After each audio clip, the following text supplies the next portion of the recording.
Hello friends, नमस्कार and welcome to समाधान।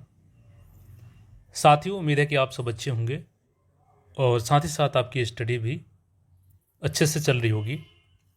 BSSC Bihar staff selection commission के तरफ से जैसा कि सीजीएल 4 के लिए अभी आपका आवेदन लिया जा रहा है और 24 सितंबर तक आप लोग इसमें आवेदन कर पाएंगे। जो भी ग्रेजुएट लेवल हैं वो लोग इस पोस्ट के लिए एलिजिबल हैं और मैक्सिमम पोस्ट जो उसमें है आपका 1000 जो 64 पोस्ट है वो एएसओ का है, जो कि सबका लक्ष्य है कि एक एएसओ का सीट वो कंफर्म कर सके अपना। तो तैयारी तो आपकी अच्छे से चल ही रही होगी और फॉर्म नहीं भरे हैं तो उसको भर लीजिए। और देखिए, सीजीएल 4 को लेकर के ही यहाँ पे बिग ब्रेकिंग न्यूज़ है और बहुत बड़ी खुशखबरी है आप सबके लिए, क्योंकि देखिए अब तक क्या था, इसमें टोटल 1481 पोस्ट ही था। लेकिन अगर आप देखें यहाँ पे तो आपकी पोस्ट की संख्या बढ़ने जा रही है और ये वैकेंसी टेंड्स टू 4700 हो चुकी है, लगभग 47 प्लस ये वैकेंसी, यानी कि ये वैकेंसी लगभग 5000 के आंकड़ा को भी छुएगी। तो सीजीएल 4 की वैकेंसी एक बड़ी वैकेंसी होने जा रही है फिर से, चूँकि 23 प्लस आपकी वैकेंसी जो थी वो सीजीएल 3 में थी, लेकिन सीजीएल 4 में अब डबल वैकेंसी होने जा रही है और अब तक वो आधी ही थी। तो चलिए पूरी अपडेट को हम लोग समझते हैं। और देखिए, जो राजस्व कर्मचारी है, आपको कुछ ही दिन पहले हमने आपको कंफर्म किया था कि इसकी जो है लेवल बढ़ा दी गई है और ये जो पोस्ट है वो ग्रेजुएट लेवल हो चुकी है। तो अब जो इसका स्ट्रेंथ है ना, ये 11,775 का स्ट्रेंथ हो चुका है। तो ये वैकेंसी जो है आपकी सीजीएल 4 में ऐड होगी और कितनी पद क्या है, सारी चीज़ों को हम लोग यहाँ पे एक एक करके समझने वाले हैं। अभी देखिए, मैं आपको आंकड़ा वो समझाऊंगा कि 11,750 का आंकड़ा क्या है और 3300 जो आपको बताया जा रहा है 3 आंकड़ा, ये क्या है।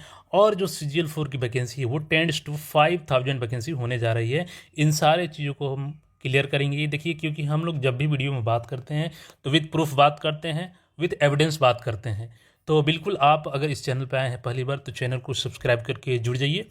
और चलिए यहाँ पर देखिएगा, तो 9 सितंबर को मंगलवार को पूर्वाह्न 10:30 बजे मंत्रिपरिषद की बैठक की कार्यवाही, मुख्यमंत्री ने की बैठक की अध्यक्षता। तो इसमें देखिएगा, निम्नलिखित निर्णय लिए गए हैं। जैसे कि उद्योग विभाग का है तो इसमें 1,24,62,50,175 रुपये राशि स्वीकृत की गई है। इसी तरीके से देखिएगा तो खाद्य एवं उपभोक्ता संरक्षण डिपार्टमेंट का यहाँ पे जो हम लोग की जरूरी है वही न्यूज यहाँ पे देखेंगे, बाकी न्यूज़ को स्किप करते चलेंगे। यहाँ पे नगर विकास एवं आवास विभाग का देखिएगा तो रैयती भूमि से स्वीकृत है। यहाँ पे देखिएगा एक योजना जो है बिहार सरकार का, ये आपके एग्जाम में भी पूछा जा सकता है, तो इसको थोड़ा सा देख लीजिए। मुख्यमंत्री कन्या विवाह मंडप योजना, ये पूछा जा सकता है कि किस राज्य ने चलाया है, तो बिहार सरकार ने ये चलाया है। और इसको देखिएगा तो बिहार आकस्मिकता निधि से कुल 50 करोड़ रुपए की राशि यहाँ पे स्वीकृत की गई है। किस योजना के लिए? तो मुख्यमंत्री कन्या विवाह मंडप योजना के लिए। तो ये एग्जाम पॉइंट ऑफ व्यू से याद रखिएगा। इसके बाद देखिएगा तो पंचायती राज विभाग का ये खबर है और पंचायती राज विभाग से ही ये संबंधित न्यूज है, जिसमें 100 करोड़ राशि की 100 अरब की यहाँ पे 1 अरब रुपए की स्वीकृति दी गई है। इसके अलावा यहाँ पे मुख्यमंत्री फेलोशिप योजना की स्वीकृति दी गई है। नगर विकास एवं आवास विभाग, बिहार नगर पालिका योजना सेवा नियमावली 2025 की स्वीकृति मिली है। इसके बारे में हम लोग अलग से देखेंगे कि इसमें कौन सा पद होने वाला है, कौन कौन से लोग एलिजिबल होंगे, क्योंकि ये भी भर्ती आपको चूँकि स्वीकृति मिल चुकी है तो आने वाली है। और इसके अलावा देखिएगा तो बिहार आकस्मिकता निधि से यहाँ पर निकाले गए हैं जो राशि, राजस्व एवं भूमि सुधार, देखिए यही पद है जो आपका राजस्व एवं भूमि सुधार विभाग बिहार के अंतर्गत क्षेत्रीय कार्यालय हेतु राजस्व कर्मचारी के 3303 अतिरिक्त पदों की स्वीकृति के संबंध में। तो इसके लिए राशि का आवंटन भी हो चुका है, वो सारे प्रूफ मैं आपको दिखाऊंगा। और ये स्ट्रेंथ जो है ना वो 11,775 का हो चुका है। जो 3303 पदे हैं ये आपके सीजीएल 4 में कैसे ऐड होगी, इन सारी जानकारी को हम लोग देखेंगे। एक बार थोड़ा सा और ब्रीफ में देख लीजिए क्या क्या यहाँ पे जो हुआ है, फिर आगे हम लोग उस पर बात करते हैं। ये आपका पशु एवं मत्स्य संसाधन विभाग का है, जिसमें बिहार पशु एवं मत्स्य संसाधन फिशरीज सेवा का यहाँ पे नियमावली का यहाँ पे स्वीकृति दिया गया। गन्ना उद्योग विभाग बिहार एक ही पर्यवेक्षक संवर्ग भर्ती, इसके बारे में भी हमने आपको बहुत पहले चर्चा किया था कि इसकी वैकेंसी आएगी और देखिए नियमावली आ चुकी है। तो इसकी सारी जानकारी को हम लोग एक एक करके सिलसिलेवार तरीके से देखने वाले हैं। तो बाकी यहाँ पे देखिएगा तो नगर पालिका विधि सेवा का आ चुका है, बिहार नगर पालिका संपत्ति, ये सारी चीज़ हम लोग अलग से देखेंगे। देखिए कारा परिधापक का भी नई भर्ती आने वाला है। इसके अलावा कारा मिश्रक का भी वैकेंसी आने वाली है। तो तमाम जो भर्तियां हैं ये इरेगुलर बेसिस पे आती हैं। तो अब सब भर्तियां चूंकि चुनावी वर्ष से तो आने वाली है, तो इन सबको लेकर के हम लोग यहाँ पे क्लियर एक अलग वीडियो से दिखने वाले हैं। अब चलिए इसको 3303 पदों का हम लोग अलग से देखते हैं। अब देखिए यहाँ पे मैं जो बता रहा था आपको कि देखिए पूर्व में पंचायतों के क्षेत्राधिकार को हल्का मानकर कुल 8,467, एक बार मैं यहाँ पे दिखाता हूँ आपको, तो 8,467 राजस्व कर्मचारी का सृजन किया गया था। और उसके उपरांत पटना सदर अंचल के विभाजन के 4 अंचल के सृजन के उपरांत कार्यालय हेतु राजस्व कर्मचारी के 9 अतिरिक्त पदों का सृजन किया गया था। इस प्रकार कुल अब तक देखिएगा तो 8,472 स्वीकृत पद हैं। और राजस्व कर्मचारियों के पद सृजन का आधार केवल ग्राम पंचायत हल्का की संख्या का आकलन ही रहा है। बड़े हलकों में जमाबंदी की संख्या अत्यधिक होने के कारण राजस्व कर्मचारियों द्वारा कार्य करने में कठिनाई हो रही है। देखिए जो बड़ा बड़ा हलका है उसमें एक राजस्व कर्मचारी के द्वारा कार्य संपन्न कर लेना ये बड़ा टास्क बन गया है। और इसी को मद्देनजर रखते हुए नगर निकायों के भूमि की जमाबंदी संबंधी कार्यों का भी निष्पादन किया जाता है।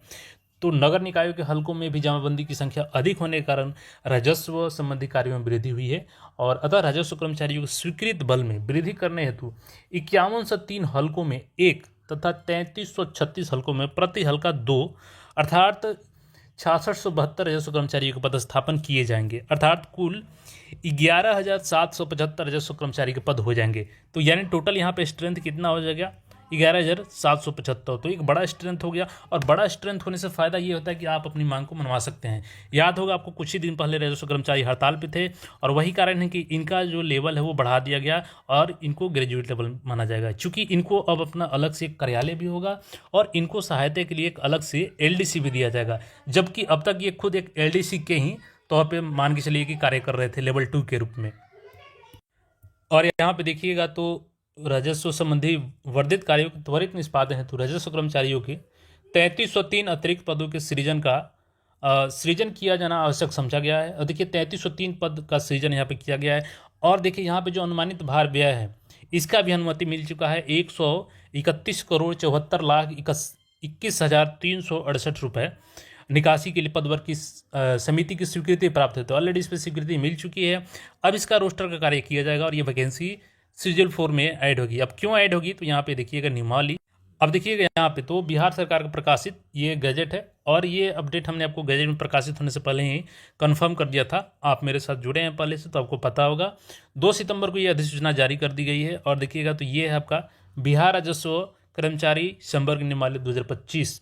और यहाँ पे राजस्व भूमि सुधार विभाग के तहत है, ये संवर्ग से अभिप्रेत है बिहार राजस्व कर्मचारी संवर्ग। और यहाँ पे देखिएगा तो मैं आपको दिखाता हूँ, आयोग से अभिप्रेत है बिहार कर्मचारी चयन आयोग। ठीक है, अब जो ये भर्ती होगी चूँकि इसमें क्वालिफिकेशन को भी चेंज कर दिया गया है। जैसे कि यहाँ पे देखिएगा थोड़ा सा यहाँ पे देखिएगा, देखिए अब चूंकि ग्रेजुएशन लेवल की पोस्ट हो गई है तो राजस्व कर्मचारी के लिए उम्मीदवार की न्यूनतम आयु जिस वर्ष आवेदन आमंत्रित किया जाएगा उस वर्ष के 1 अगस्त को 21 वर्ष से कम नहीं होगी। यानी कि चूंकि सीजीएल 4 का कट ऑफ डेट क्या है 1/8/2025, तो इस डेट के अनुसार आपका मिनिमम 21 साल होना चाहिए प्लस आपके ग्रेजुएशन कंप्लीट होनी चाहिए, किसी भी स्ट्रीम से हो कोई दिक्कत नहीं है। जैसे कि यहाँ पे देखिएगा तो राजस्व कर्मचारी के पद पर नियुक्ति के लिए अभ्यर्थी को किसी भी मान्यता प्राप्त विश्वविद्यालय समकक्ष संस्थान से स्नातक या समकक्ष अर्हता प्राप्त होना अनिवार्य है। तो चूंकि लेवल 4 की ये पोस्ट हो चुकी है, अब हालांकि कई लोग बोल रहे हैं कि ये लेवल 5 है, तो मैं इसको अलग से कंफर्म कर दूंगा। इसको फिलहाल के लिए आप लोग जो भी आपको मानना है लेवल 4 लेवल 5 मानिए, आगे मैं इसको कंफर्म कर दूंगा। लेकिन अब तक जो हमें सूचना प्राप्त हुई कि लेवल 4 ही होगा ये। ठीक है, तो अब यहाँ पे देखिएगा ये चूंकि ग्रेजुएट लेवल की पोस्ट हो गई है। और 2 नंबर पॉइंट पढ़िएगा, यहाँ पे क्लियर मेंशन है कि राजस्व कर्मचारी के पदों पर सीधी भर्ती आयोग द्वारा स्नातक स्तरीय प्रतियोगिता परीक्षा के लिए नियत मापदंडों एवं प्रक्रियाओं का अनुपालन करते हुए आयोजित प्रतियोगिता परीक्षा के परीक्षाफल के आधार पर मेधाक्रम में प्राप्त अनुशंसा के आधार पर की जाएगी। विभाग में इस प्राप्त अनुशंसा के आधार पर संवर्ग नियंत्रित प्राधिकार द्वारा उन्हें जिला आवंटित किया जाएगा। तो जिले के आधार पर एक ही जिले में आपका पोस्टिंग यहाँ पे पहले होता था, अब राज्य स्तर का ये पोस्ट हो चुका है, तो उसी के अनुसार यहाँ पे आपकी पोस्टिंग होगी और आपको अपने ज़िला में पोस्टिंग नहीं मिलेगी। हाँ, लास्ट में आपको 1 साल जब बचा रहेगा जॉब तो वो आप अपने ज़िले में करा सकते हैं इच्छा अनुसार। अब देखिए 24 तक आपका आवेदन होगा सीजीएल 4 का, और इसमें जो 14 से टोटल 81 वैकेंसी है देख सकते हैं यहाँ पे। तो इसमें देखिएगा एक कंडीशन दिया रहता है, कंडीशन पढ़िएगा, उपयुक्त सभी रिक्तियाँ औपबंधिक है जो घट बढ़ सकती है। आवेदन की अंतिम तिथि तक सामान्य प्रशासन विभाग के माध्यम से अध्याची विभाग द्वारा संशोधित रिक्तियाँ अथवा नए पद हेतु रिक्तियाँ जिनकी शैक्षणिक योग्यता स्नातक होगी आयोग को संसूचित की जाएगी, उन रिक्तियों को भी इस विज्ञापन की रिक्तियों में समायोजित किया जाएगा। तो देखिए 24 तक का टाइम है, अगर डेट बढ़ जाता है तो वो अलग चीज़ है। तो फिलहाल 24 के अंदर में अगर ये सारी चीज़ें रोस्टर क्लियर करके, क्योंकि ऑलरेडी इसकी स्वीकृति मिल चुकी है, पेमेंट की स्वीकृति मिल चुकी है, जितनी राशि खर्च होगी, तो संभावना यही है कि सरकार चूंकि चुनाव को देखते हुए सारी चीज़ प्रक्रिया करते हुए बीएसएससी को भेज देगी। और चूंकि स्नातक स्तरीय पोस्ट है तो इसमें आपकी ये पद जुड़ने की पूरी संभावना है, क्योंकि अगर इस बार नहीं जुड़ेगी तो फिर आपका जब सीजीएल 5 आएगा उसमें ये वैकेंसी आ पाएगी। तो संभावना यही है, और ये ऐड होगी तो लगभग 4800 प्लस आपका पोस्ट हो जाएगा, यानी कि 4700 आपका 4784 पोस्ट हो जाएगा, प्लस कुछ और वैकेंसी भी इसमें ऐड हो सकती है, यानी कि टोटल आंकड़ा आपका 5000 के आसपास जा सकता है, जो कि एक बेहतरीन आंकड़ा होगा आपके लिए।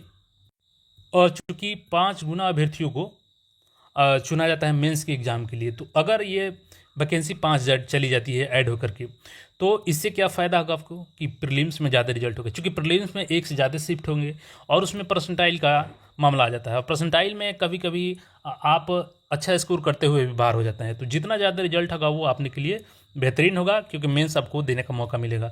तो 25,000 अभ्यर्थियों का लगभग यहाँ पर रिजल्ट होगा अगर ये वैकेंसी ऐड हो जाती है। तो पूरी संभावना है कि इसमें ऐड होगी, क्योंकि हमने एक एक पॉइंट को आपको यहाँ पे क्लियर किया है। बाकी अन्य कोई क्वेरी हो तो आप कमेंट करके पूछ सकते हैं, और चैनल पर नए हैं तो चैनल को सब्सक्राइब करके जुटे रहें। मिलते हैं फिर नए अपडेट में।